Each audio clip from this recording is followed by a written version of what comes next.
sedang ditindas oleh putra mahkota Muhammad bin Salman, Saudi Arabia, larinya ke sini. Yang paling subur lari ke Indonesia. Saya juga heran. Khutbahnya di BUMN, khutbah Jumat itu loh. Tapi isinya menyerang negara. Ya kalau amplopnya mau amplopnya. Ya, tapi negaranya tauhid negaranya. Tapi uangnya sah, ya, makanya mau diterima. Kalau negaranya tauhid.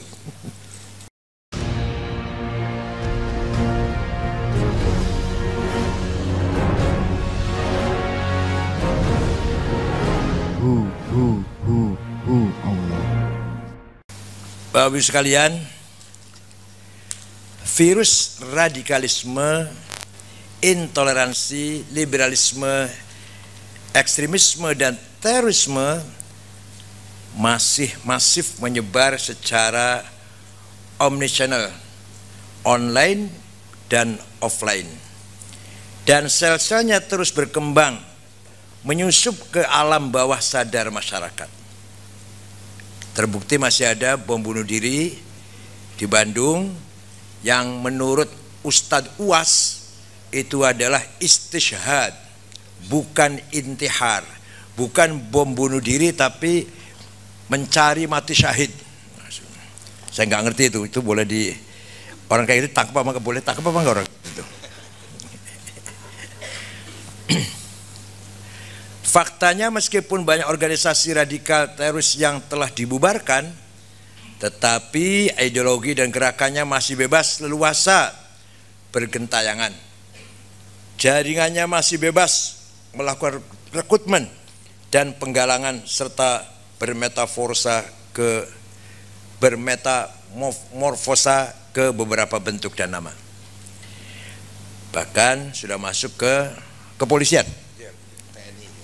Polisi dulu, yang namanya cinta sunnah, pencinta sunnah, cinta sunnah, dan beberapa masuk juga ke TNI.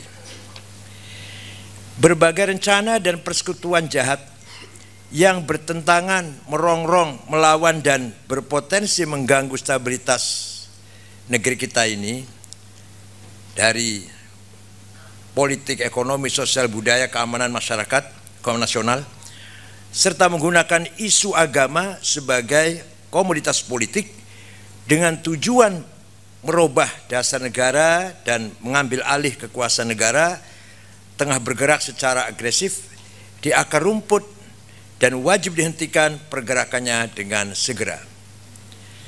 Mereka sudah ditindas atau sedang ditindas oleh putra mahkota Muhammad bin Salman, Saudi Arabia, larinya ke sini.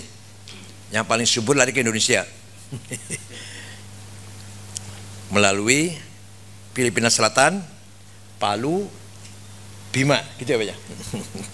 Kemudian istirahat di Jakarta. Bandung juga. Cilacap, Garut, Sukabumi, Cianjur, Sumatera Barat, Lampung. Kelompok radikal dan intoleran secara masif dan tertutup telah mengeksploitasi sumber dana pembiayaan dan mempengaruhi kebijakan strategis di lingkungan pemerintahan, BUMN, lembaga-lembaga negara, institusi swasta yang digunakan untuk menyemai perlawanan terhadap negara dengan dalih dan atas nama agama. Saya juga heran. Khutbahnya di BUMN, khutbah Jumat itu loh. Tapi isinya menyerang negara. Ya kalau amplopnya mau amplopnya. Ya, tapi negaranya tauhid negaranya. Tapi uangnya sah, ya, makanya mau diterima. Kalau negaranya tauhid. Media-media dakwah dan media propaganda online dan offline serta para dai, penceramah radikal dan intoleran dan penyebar propaganda liberalisme secara dominatif, masif dan hegemonik menguasai jagat sosial media, menguasai media massa serta majelis-majelis, sehingga dengan sangat mudah menggeser masyarakat yang ramah dan damai menjadi masyarakat radikal, intoleran, liberal, ekstrim, dan pada saatnya bila terpupuk baik akan berkembang menjadi teroris. Ini sudah kita lihat ayah ibunya, orang tuanya, masyarakatnya NU yang toleran, anaknya kadang sudah ke sana. Ini terjadi, ada di Tegal, ada di Kebumen, di Purworejo ada, bapaknya kiai, ibunya kiai, aktivis NU, bapaknya ibunya, tapi anaknya sudah anti NU atau anti Islam yang damai. Sikap acuh tak acuh, permisif, pembiaran dan ketidakpedulian publik terhadap pencegahan radikalisme adalah pintu gerbang utama bagi berkembangnya aksi teror yang harus kita waspadai. Karena aksi teror, gerakan radikal, liberal, intoleran, ekstremis selalu memanfaatkan ruang-ruang kosong dari pemantauan pemerintah dan masyarakat untuk dapat bergerak masif dalam membangun ekosistemnya.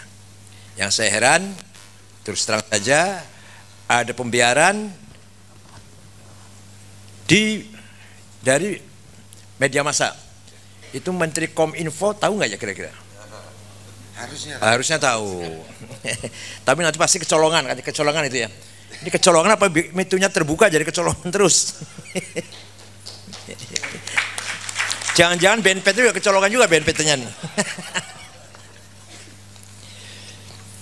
Di sisi lain, perang asimetris sedang dan terus akan terjadi.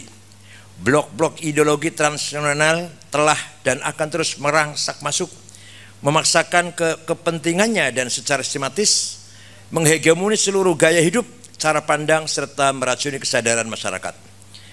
Jika pembiaran terus terjadi dan tidak diwaspadai, lambat laun mereka akan berhasil merubah Ipolexosbud Hankamnas dan mengambil alih kedaulatan nasional, serta pada saatnya sangat mungkin mereka akan mampu menguasai kehidupan nasional dan menciptakan ketergantungan berkelanjutan serta melahirkan kolonialisme baru yang menghancurkan dan melantakkan peradaban. Semuanya berasal, yang terutama radikalisme Islam, semua berasal dari Timur Tengah, berkumpul di Afghanistan, didanai oleh yang mendanai, didukung oleh yang mendukung, dilatih oleh yang melatih. Walaupun pimpinan sudah, Usama bin Laden, Ayman al-Zawahiri sudah meninggal, Mus'ab Zarqawi, Abu Bakar Baghdadi sudah mati, tapi anggotanya atau fanatismenya sampai sekarang masih ada di Afghanistan. Oleh karenanya diperlukan upaya untuk membangun dan memperkuat rasa kepedulian terhadap krisis dan rasa kebersamaan serta kerja berjamaah dalam menghadapi ancaman radikalisme, intolerisme, liberalisme, ekstremisme, terorisme, dan ancaman perang asimetris, dan menjadikannya sebagai musuh bersama bagi seluruh warga bangsa ini. Sudah benar BNPT dengan pimpinan Ormas LPOI LPOK, para pimpinan masyarakat, terutama terus terang saja kiai-kiai kampung. Kiai kampung, kiai desa itu tanpa honor, tanpa SK, itu peran sangat besar sekali. Kalau nasihati masyarakat, pasti yang rukun, yang akur. Kalau ada orang bertengkar, didamaikan. Suami istri bertengkar, didamaikan. Kata suaminya, istri saya galak, cerewet, bawel. Ya sabar. Enggak, saya enggak sabar, mau saya cerai. Jangan cerai, terpaksanya kawin lagi lah saja. Ini kayak kamu ini kayak. Daripada cerai dulu ya. Diperlukan rekayasa sosial budaya, sosiokultural engineering, untuk menggerakkan kesadaran individual dan institusional, menggalang solidaritas kebangsaan, national solidarity dan kemanusiaan, serta meningkatkan kewaspadaan dan kesiapsiagaan seluruh warga bangsa. Demikian halnya potensi dan kekuatan soft and hard power harus segera dihimpun untuk membangkitkan rasa cinta tanah air, daya juang dan spirit perlawanan, orkestrasi, kolaborasi, pencegahan dan penanggulangan radikalisme, intolerisme, liberalisme, ekstremisme, dan terorisme harus masif digalang demi keutuhan, kedaulatan, dan keamanan nasional. Kemarin kita dengar di medsos itu pendapatnya siapa? Yusuf Jawas bahwa mencintai pemain sepak bola kafir, kita kafir. Kalau kita mencintai Messi, itu kira-kira tahu siapa? Yang di Portugis siapa? Dari Portugis Ronaldo. Itu orang kafir. Nah, kita mencintainya, kita kafir lagi. Masya Allah, murah banget kafir itu. Ya kalau para kiai mengislamkan orang, mereka mengkafirkan orang Islam malah. Diperlukan pula upaya untuk memperkokoh sistem pertahanan rakyat semesta, hankam rata ya, untuk mempersempit ruang gerak dan eksistensi serta menumpas habis kelompok radikal, intoleran, ekstremis dan teroris serta musuh-musuh negara lainnya yang berpotensi membahayakan kedaulatan dan keamanan negara. Kesiapsiagaan, kewaspadaan, dan deteksi dini terhadap gerakan radikalisme, liberalisme, intoleransi, ekstremisme, dan politisasi agama harus segera dikonstruk dan dalam ekosistem perlawanan yang didukung penuh dengan kebijaksanaan yang bersifat instruktif, operasional, dan dedikatif, serta dipatuhi oleh seluruh penyelenggara negara agar kerja bersama dalam mencegah dan menanggulangi ancaman radikalisme, intoleransi, liberalisme, ekstremisme, dan terorisme, serta untuk mengakselerasi implementasi Perpres nomor 7 tahun 2021 tentang RNPE secara terpadu dan berkelanjutan segera terwujud. Kalau yang ormas Islam khususnya jangan ragu-ragu, Rasulullah atau Quran telah memerintahkan pada Rasulullah Nabi Muhammad, wal murjifuna fil madinati lanuhriyannaka bihim thumma la yujawirunaka fiha illa qalila. Wal murjifuna fil madinah, orang-orang yang bikin gaduh di kota Madinah, usir Muhammad. Jangan biarkan mereka hidup bersama kamu di Madinah. La yujawirunaka fiha. Itu jelas sekali ayat Qurannya, Pak. Ada lagi ayat Quran mengatakan, waman azlamu mimman iftara 'ala Allahil kadziba wa huwa yad'a ilal Islam.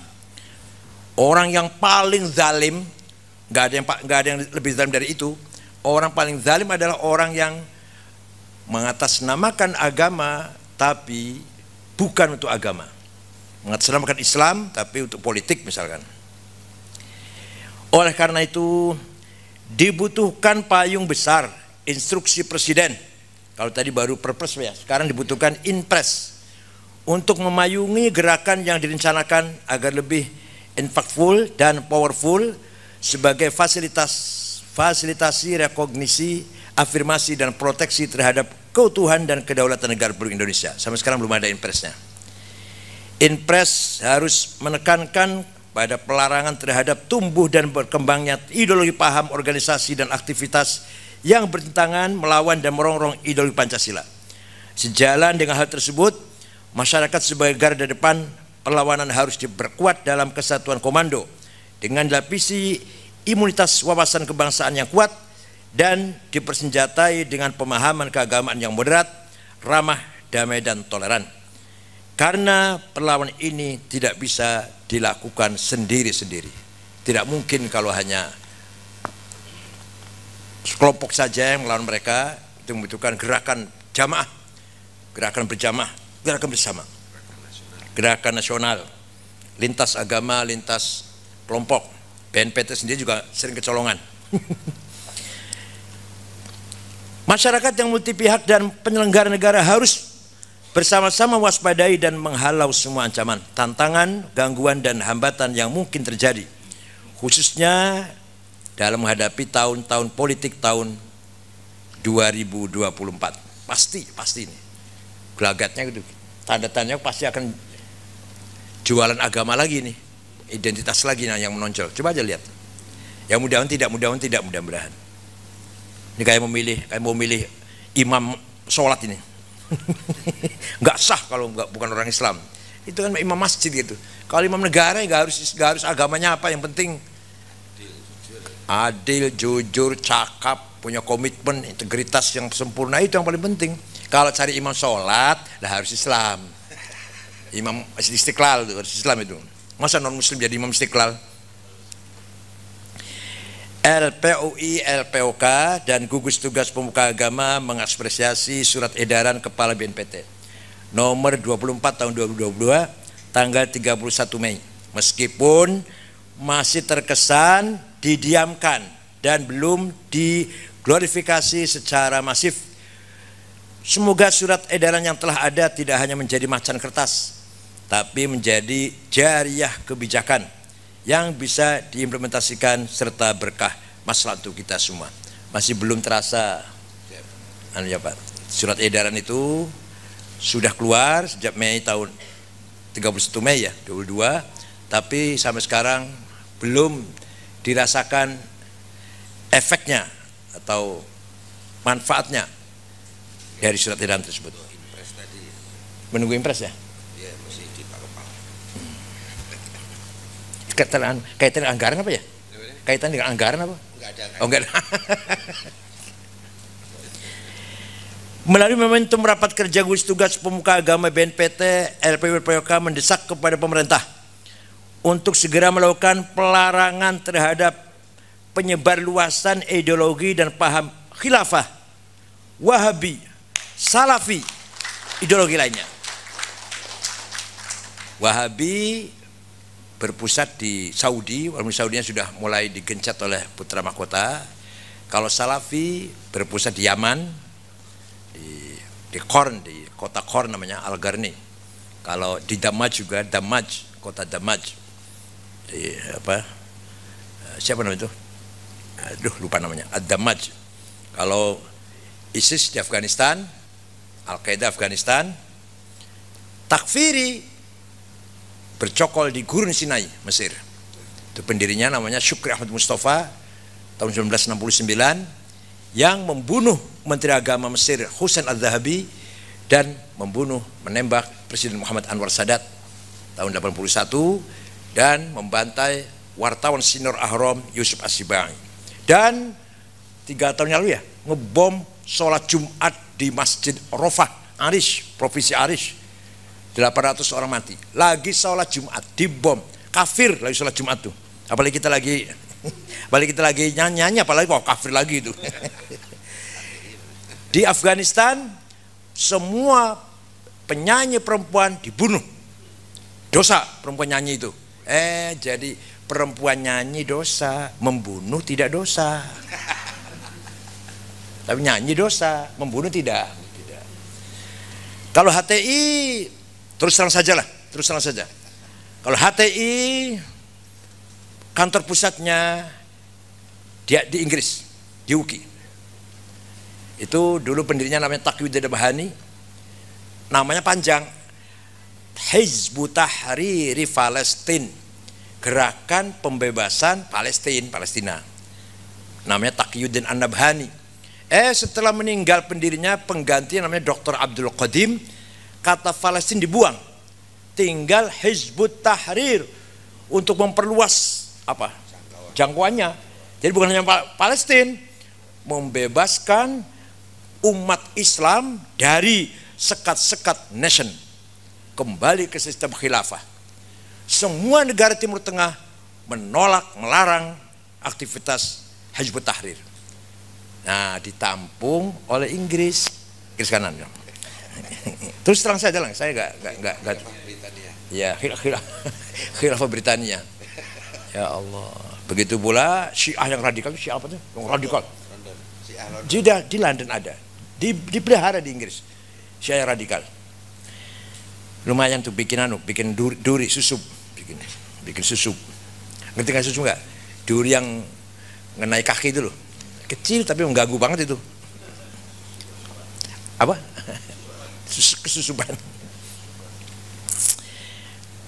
Melalui momentum rapat kerja gugus tugas sudah tadi, sekali lagi segera pemerintah melakukan pelarangan, jangan ragu-ragu, terhadap penyebarluasan ideologi dan paham khilafah, Wahabi dan Salafi dan ideologi lainnya.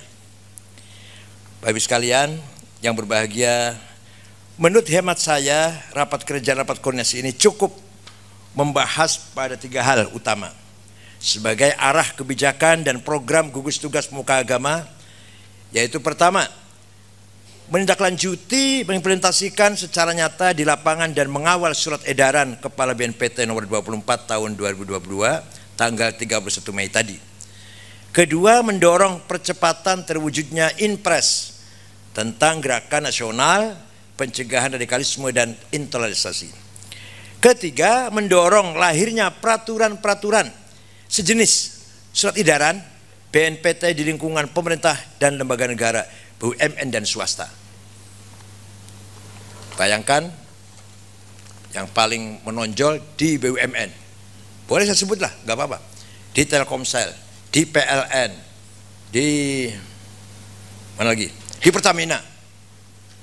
Mereka punya jadwal khutbah di masjid BUMN itu, bahkan di Kementerian Keuangan, ya, Kominfo juga ya.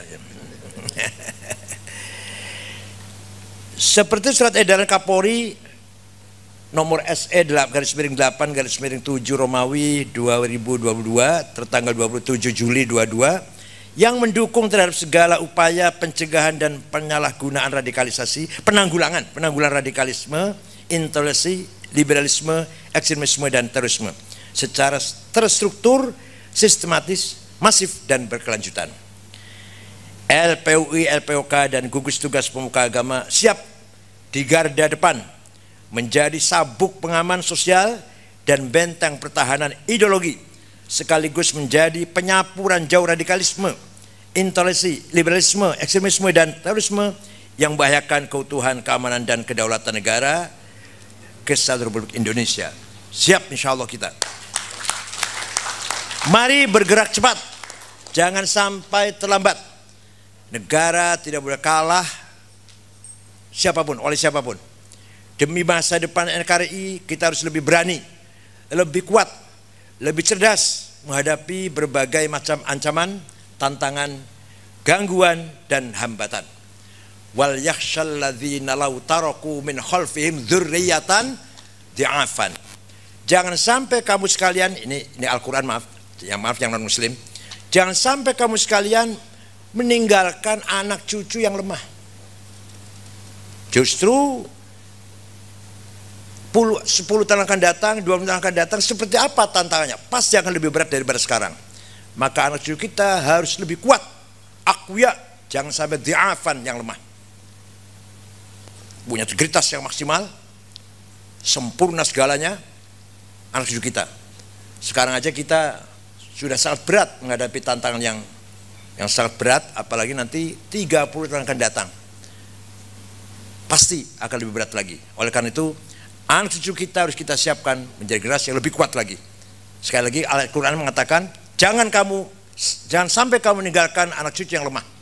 Walakhshal ladzina law taraku min khalfihim dzurriyyatan dhi'afan. Harus dzurriyyatan aqwiya, yang gagah, yang kuat, yang kokoh. Itu pesan Al-Quran, Pak. Kurang lebihnya mohon maaf. Syukran wa dumtum fil khairi barakati wan najah. Wallahu fi thariq. Wassalamualaikum warahmatullahi wabarakatuh.